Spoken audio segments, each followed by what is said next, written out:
Good morning, Terp fans. This is TerpTalk Game Day. It's Penn State and the Terps today in Baltimore. Joining me today is Intern Mason, the Wizard of College Park. I want to start today talking about what Penn State and Maryland means to me.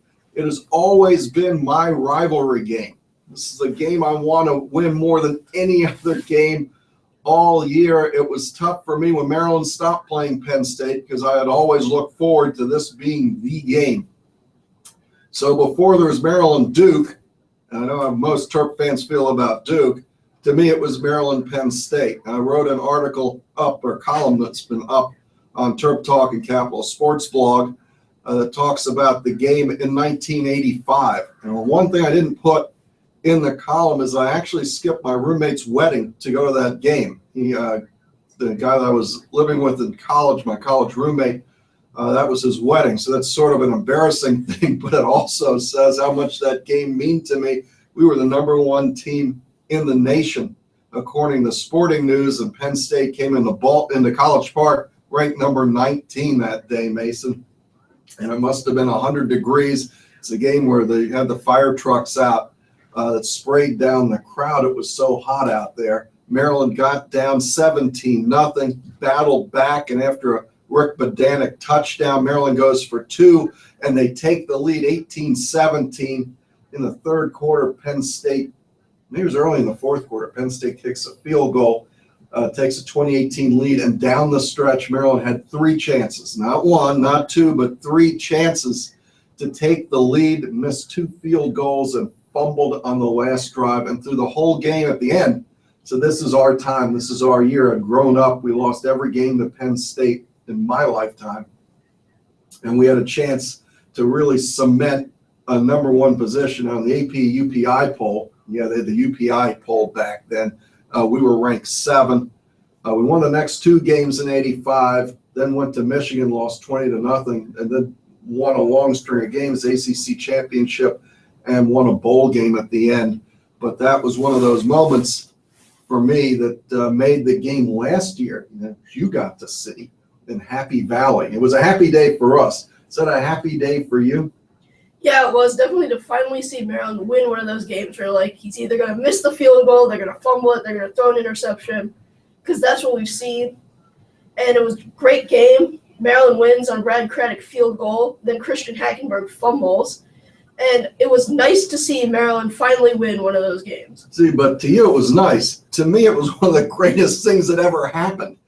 It was up there with the invention of the wheel sliced bread and individually wrapped cheese slices. For me, it was one of the greatest things in a sporting event that ever happened to me, and that includes winning the national championship on the basketball side, going to the Final Four in lacrosse, beating Penn State. That was the deal for me. But you guys don't, other than me talking about it all the time, I know that you guys don't feel that yet. Maybe you do, but most people who haven't been through it don't have that feeling. What's your take on that?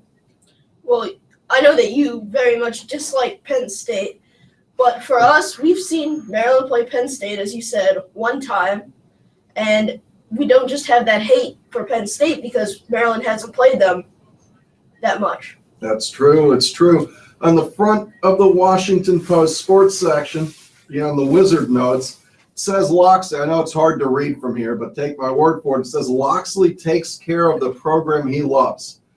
And that goes into what happened this week in the press conferences, probably for the past 2 weeks, since Maryland changes over from the Edsel regime to Loxley as the interim coach, that Mike didn't say this was his chance to be a head coach. There was no gloating. He wasn't so charged up to take the program.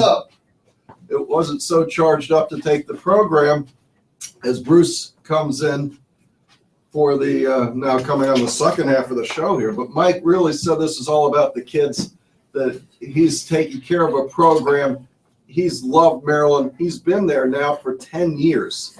He went to Ballou High School. He's been local, and that this is just an opportunity.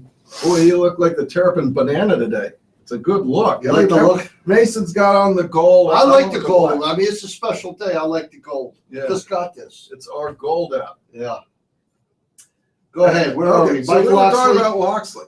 So he You see what said, Biff Poggi said about him yesterday? no, I didn't. Biff Poggi, from the coach at Gilman, said that he loves Mike Loxley, and if Loxley was the head coach, he said Gilman players would go there left and right. Well, that's a pretty good. That's a great endorsement. Now his son, Poggi's son, plays for Michigan. Poggi's son played for Michigan. Yes, I think he's a tight end. Tight end, fullback. He's a big guy. Highly recruited. Highly recruited. So anyhow, back to the Post story by Roman Stubbs. I'll quote, "Life after Edsel has not been easy. Loxley has worked virtually around the clock for the past 10 days. And Edsel's firing has provided a reminder of how quickly everything can be taken away. So ahead of this Saturday's game, Loxley has implored his players to rediscover the simple joys of the sport." And I think it's a good way to put that. You and me were there when Coach Tillman had that speech before the Johns Hopkins game. All right. And it was before the Carolina game. Yeah. All right. In the quarterfinals. And he said, guys, I want you to go out there and have fun. All right. And if you play tight, all right, when you're playing a game like today, you have no chance. And they have to be loose. They have to put everything else behind them and go out there and play for Loxley. Look, Loxley's on the line. If he could somehow sum it up 3 or 4 wins in the remaining part of the season, he certainly will be in the mix. I think he's going to be here no matter what, to be honest with you. I think he has to stay as part of the program. But I think he'd like to stay as potentially the head coach. And I did watch this guy Fuente's team last night, Memphis. Yeah. 62 points. They can score. They are unbelievable. But, I just don't know about that league. I don't know what that means. Let's put it that way. Well, they beat everybody. This is one of those arguments. Now, who did they beat last week? Was Mississippi? They beat Ole Miss last Ole week. Miss. That's a big win. Yeah. That's a major win. And they are now 7-0. Well, that's Seven's not bad. They won every game they played. You would think that the school like Memphis could summon up the money to keep a guy like that. Yeah, but it's still not the program. You're not going to get the profile of being in the Big Ten or the SEC. It's just not going to. I don't know if you talked basketball. about it, Wayne, but we've heard a lot of talk about Matt Campbell, Right. all right, from Toledo. Right. What do you think his status is? I mean, is he a guy who's not going to leave there? Oh, I think he'd leave there to be a Big Ten program. This is going to be a really high-profile gig. I believe in the Under Armour money. I believe in what Maryland's going to do. So I think it's going to be a good job. I think with the right coach, it's going to become a great job. I've been up and down on this. I've talked everything you can imagine, but it just looks like my pro desires are not going to happen, although Chuck Pagano will be available. Yeah, but the money, the profile and the status of the NFL versus college, it's just, when you look at it too hard, I don't think it's there. But speaking of, back on what's going to happen today. Oh, is there a game today? There is. We've been waiting for this game for how many years? To be back here? Oh, Yeah. It's been a long time. I'd say the last one I really remember being a Maryland home game was 1990. So it's been a while. It sticks in my memory. And today's going to be a big day, win or lose. So, Wizard, you have your stack of numbers today, and then we'll talk about what the Penn State game means to Bruce.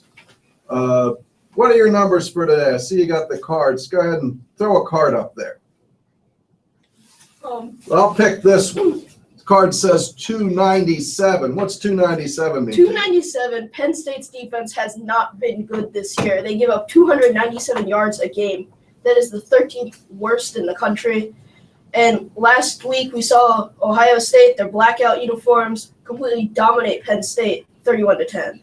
38-10, I think. I thought 297 was the amount of sacks on Hackenberg. All right. Yes, every 30 seconds, Christian Hackenberg is sacked. It's a national. This poor pride. kid has never had a chance to be good, No, but the NFL scouts still seem to like him. The next number, we're 23. We're not talking about Michael Jordan, are we? What's No. 23? 23, even Penn State's points per game.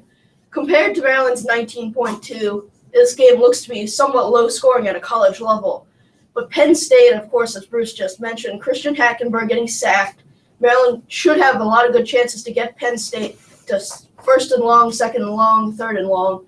and I don't think they'll get to 23 points today. Right. I agree with that sort of kidding statement that when Hackenberg has to throw the ball on first down, the way they give up sacks, Bruce, it's almost first and long for them because they can't protect them. And Maryland's got the rush. I think Quentin Jefferson will have a big game today.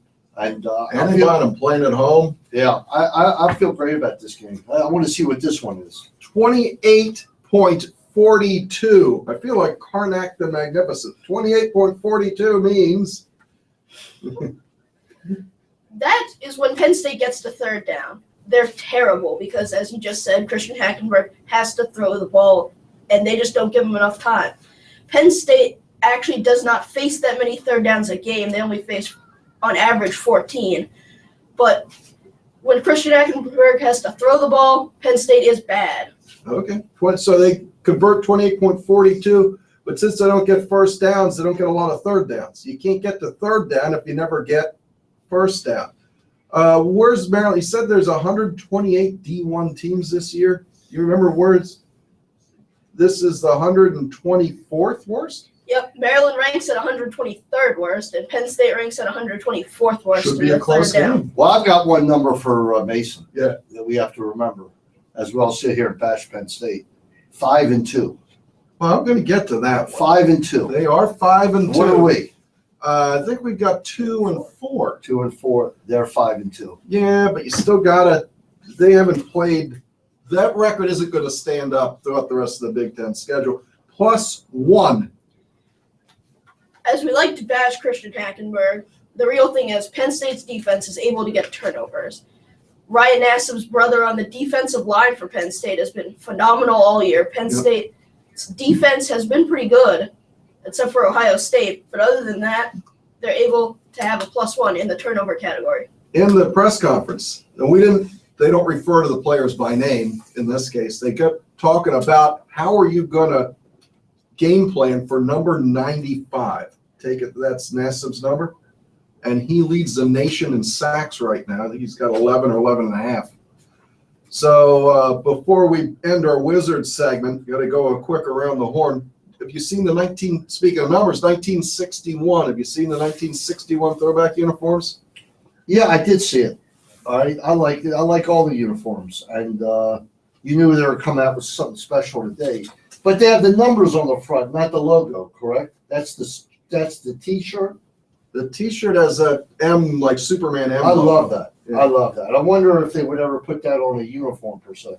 I would like to think that they're going to get creative and do some more throwbacks. You know, the throwback, everybody, at least at my age or older, keeps saying, can't you bring back the red helmets with the Terps on the side? Can't you throw that in the mix once in a while? Under Armour hasn't done it yet. Mason, what do you think of the old time, like Bruce's age throwback? Bruce's age. Bruce's. That's a low blow, baby. Might be a true blow, but it's a low blow. I find it that everybody likes them because it brings back a much more classic look to Maryland football. I love the number on the side in the yellow M. Yeah. And I really like these uniforms because it brings it back to just simple football uniforms. So you've got a bunch of 13, 14, 15-year-olds that you talk to. Does anybody else at school say anything to you about these? It seems like everybody likes them. They're like finally a throwback look from Under Armour in Maryland. And they like the simple football uniform. Okay. Simple football. Maryland will probably return to something closer to simple football as Perry Hills comes in with the option look. Cockrell moving to second on the quarterback depth chart. Do you like the C.J. Brown throwback offense? You know what? If that's what works, I didn't see anything else that worked all year. All right, and if you could put 4 touchdowns up against Ohio State, let's say this: 3 solid touchdowns, 1 gimme. You put up 3 solid touchdowns against Ohio State, you've done well.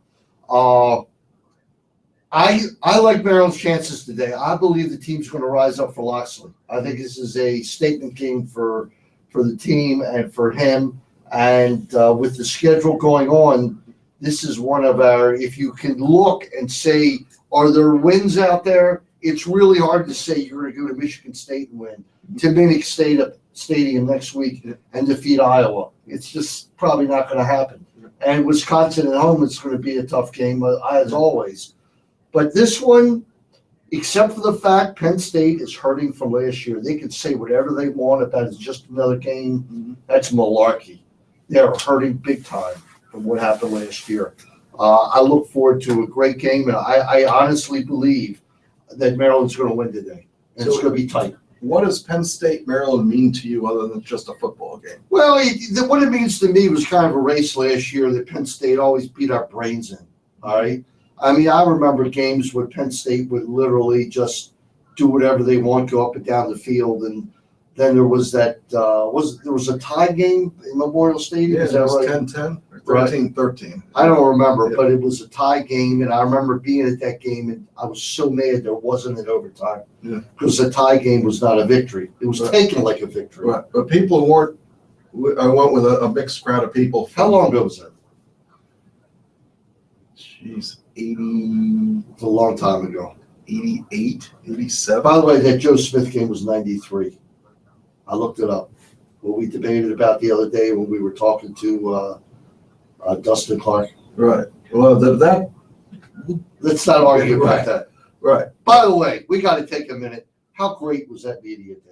I told Jody Fick last night at the soccer game that media day was maybe the best one I've ever been to. Yeah. Especially in the circumstances of having a great team and 100 press there. It was unbelievable how many people were there. Yeah, the press room was full. Right. There was limited. I don't think there's any place left to sit, and they brought the players out and left them out till everybody got their questions answered. They just stayed. I mean, they never left, you know, and I'm sorry you missed the roundtable with Turgeon at the end. Right. Well, you talked to Mello. You talked Right. to I Turgeon. talked Mello. We talked to Lehman. They're all on the TerpTalk.com. And it was a great day. Last night was a great night for Maryland. Field hockey clinched the Big Ten championship regular season. And the soccer team, Wayne, they were on the line last night. Had they lost that game, their chances for a bid were greatly diminished. They came in ranked 20th. I know, but they would have been 6-5, Right. and they have to go to Ohio State, all right? And they still might need to beat Ohio State to get a bid, in my opinion. Now, I might be wrong. The ties mean something in these things. Well, Maryland, a lot of teams play Maryland for the tie. It's horrible. It's horrible that they just stack everybody in. The Big Ten's been stacking everybody in the box, giving up, settling for a 0-0 game. And there's been a couple of them. But like Maryland last night, dominated to no end, but just, like field hockey, had trouble scoring. All right. So 3:30 today. Right. We kick this off. National television. It's on ESPN. Do you think? First of all, I think they're going to get a sellout. I know that there were tickets available. It's a virtual sellout. I don't think it's a sellout. When you see them on Groupon, that usually means it's not a sellout. But, if the stadium holds 70, I think they'll have 66, 67. I hope so. But what's the difference? I'm a little surprised Penn State didn't sell it out. That's what I agree with that. I can understand Maryland not selling it out. But I'm a little surprised that having Penn State in did not sell the game out. So 5-2 for Penn State. They lose to Temple. Now Temple's undefeated. I'm sure you That's saw not that. all of a sudden. That's not an upset. But when they faced the music last week, their voice came up empty. Yeah. Because now, in fairness, Hackenberg was hurt. I don't understand how Franklin could play. How he could play him with one leg. Well, how we could keep him in there. Yeah, I don't understand. Take him He out. was useless. Yeah. So I don't care who the second string quarterback is, or how bad he is, or inexperienced he is. First of all, you risk the injury of a kid. Right. I don't get it. I really don't. At some point, they weren't going to come back and win that game. So, figuring Penn State has to look at this game as though it's one game that they can win as well, because the road gets rocky there. They beat Army. They beat Indiana. Who were the other? They beat San Diego State, Buffalo, Rutgers. Yeah. So after Ohio State's Maryland for Penn State, Illinois, Northwestern, Michigan at Michigan State. Illinois has been doing surprisingly well. So any other big games for your? Before we do that, I don't know if you guys mentioned it. This freshman kid, Barkley, all right, I know the Penn State people are like Captain Shaquan Barkley. Right, that this kid's going to run for 200 yards today. Yeah. I've watched him. He's pretty darn good, especially for a freshman. And Maryland held down Ezekiel last week, I think, to 100 yards. Right. I think that's the key. If they can keep Barkley around that 100-yard total, all right, which means, look, Ezekiel ran for 100 yards. They still scored how many points? 48? Yes, 40. Right. Yeah. So you let this guy run for more, it's going to be Katie Bar the door. So he's 68 rushes, 585 on the yards, 113.4 a game. Is Lockley going to feature Wes Brown more today? He's a captain, so I would think he's going to be featured, although Ross is still the guy on the depth chart. But I've noticed some of the shifts in the Maryland depth chart have been bringing those 4 5-star offensive linemen up into the second team. So I think you might see an offensive line rotation today, where before they put 5 guys out there and stuck with the 5 guys for the whole day. Okay. All right, go ahead, Mace. Well, at the 12 o'clock hour of today, I'll take Clemson Miami as my game to watch. Clemson favored in this game by 7.5. And Clemson's looked really good. Their win over Notre Dame at home in the rainstorm. But today Miami brings a lot of points. And I look for this one to be a good game. I look for Miami with the points. Yeah, good call. I like Miami too with the points, even though Clemson probably will win. What else you got? At 3:30, of course, there's Maryland Penn State. Penn State favored against Maryland by 6.5. But I'll take, as your out-of-town game, Oklahoma against Texas Tech. We saw Texas Tech earlier this year battle TCU to the end, and Oklahoma last week with their loss against Texas 2 weeks ago. Oklahoma, I'll take Texas Tech with the points, 15. All right, how about I ask you about 2 games that are listed, in my eyes, as best bets, Mason? Duke and Virginia Tech, at Virginia Tech. Would you ever think that I would pick Duke to win at Virginia Tech? But the world has changed. The world has changed, and this guy Cutcliffe is just unbelievable. Yeah. I talked with Dennis Sadisher, the head pro at Caves Valley, who was a quarterback at Duke, and he just says this guy Cutcliffe. Of course, he only coached the Manning brothers. Right. You know, That's where Peyton Manning went for his rehab, was to go see David Cutcliffe at Duke. I like Duke there, and Toledo. Holy Toledo! I never thought I'd be watching a Toledo game. Do you know about that game, Mace? When's that on? I want to TiVo that game. Toledo, 14.5-point favorites over UMass at UMass. Mm-hmm. They will destroy this team today. Yeah. Destroy them, in my take. Go ahead. Well, there's an interesting one tonight as far as the lines. Is 3-3 USC is favored over 6-0 number 3 Utah. That is unbelievable. I had a hard time believing this one. What was the line? 3 points? 3.5. That's unbelievable. I guess they don't believe. Is somebody not playing for Utah, or?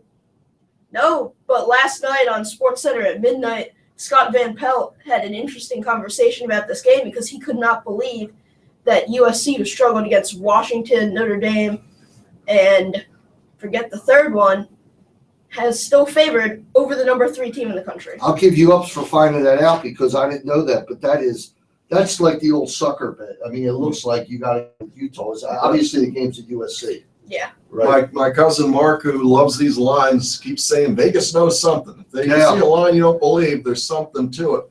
So I know we have to wrap this up. We're getting ready for Coons Ford Presents the Sports Maven on 1300 CBS Sports Radio. Click over there.